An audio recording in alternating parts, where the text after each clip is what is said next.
Hey guys, so Module 3, how to structure prompt for maximizing output. Best prompts equals my clear structure, formula, role, task, context. Result, mas accurate, mas profitable yung output. So parang recipe, may chef role, may dish, at may exact instructions. So yun yung importante dyan. So kapag gusto mo mag-prompt engineering and stuff, kailangan meron kang structure. So, para mas madali, meron tayong role. Sino si AI sa scenario mo?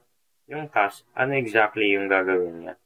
Tapos yung context, background info, plus mga limits. So, ito yung step ha. So, step, ano siya? Ito si AI. Okay, so example, you're a PH TikTok strategies. Tapos, sa kung gagamitin mo siya sa PH or yung target market mo PH, sabihin mo din, para maging ano siya, yung purpose nito, karoon siya ng keep tone on-brand ad o yung on-brand na prompt. So, sino si AI, TikTok strategy siya.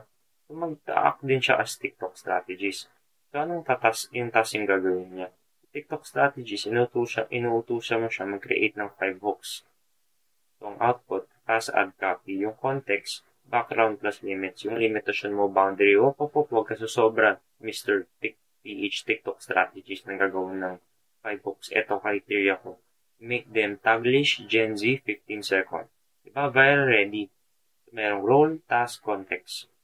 Sasamayin mo yan, your TikTok strategies, create 5 hooks, make them taglish, lagyan mo sa combine together sa ChatGPT, then meron kang magandang prompt. So, parang analogy, ito yung analogy. Parang nag-utos ka ng driver, sino ang pupunta ng ruta. Example, yung role mo, yung role daw ng ChatGPT, yan. So, combine mo siya. Yung sinabi ko sa inyo kanina, role, task, context. Pinagsama mo siya, maganda yung output. So, parang order ka sa Jollibee kung specific, tama yung tray.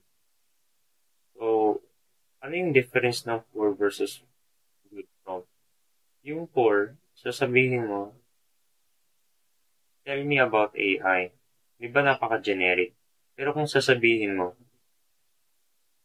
you are an AI expert. Explain PH use in 3 sectors plus with 2 examples each. E di mas structured, mas focused, PH specific at usable.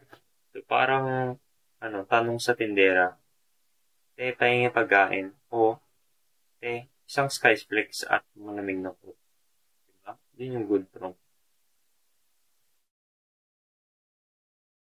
Bakit napaka-importante nito? Siyempre, kapag nagawa mo yung ganyang structure, mas madali kang makakapag-create ng ready-to-use output. Less hassle, less edit, parang X mo. AI behaves like an expert, aligned sa business. Diba? Buti pa siya aligned, pero sa'yo hindi. Faster turnaround, more projects done. Buti pa siya maraming natatapos. Sa inyo, hindi pa. So, parang construction plan, may blueprint, kaya mabilis yung siya matapos, mabilis matapos. Hindi katulad ng mga flood control projects natin, di ba? Maraming plano, pero hindi pa natatapos. So, each case example here is freelancing, structured prompts, client-ready outputs. Kung ginagamit mo yung AI to serve your clients, ready na agad in a matter of minutes instead na hours. Coaching, okay. Your instruction, it was better guided materials. Itong PBT na to, AI generated. Pero yung ginamit ko is content ko. Pero si AI yung na-format ng PPT na to, ibig sabihin, maganda. Diba? Kung quality yung presentation dito, kasi quality din yung nilagay ko sa AI. Content specific. Yung specific context was viral ready script. So, hindi siya generic. More specific, more viral na ano. So, scenario, freelancing, ito na. Ito na lahat yung example. Parang exam. Vague tanong, vague sagot. Diba? Makikita mo yung difference ng poor versus well-structured. Ito yung ROI framework. Kapag skilled ka sa Ito yung skill na matutunan mo. Oops.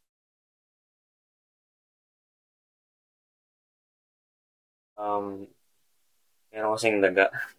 So, ROI framework skill. Write structured prompt across models. Yan yung skill na matutunan. May leverage mo, automate yung content mo, reports mo, campaign mo. Yung market is, babayaran ka ng mas malaki. So, scarcity benefit, yun na rin yung one-liner. I do have a community that you can join. Link in the description kung gusto mo malaman paano magkaroon in detailed yung paano i-implement tong structured prompt at ma-apply sa freelancing, content, at coaching business mo. Yun lamang. Maraming salamat.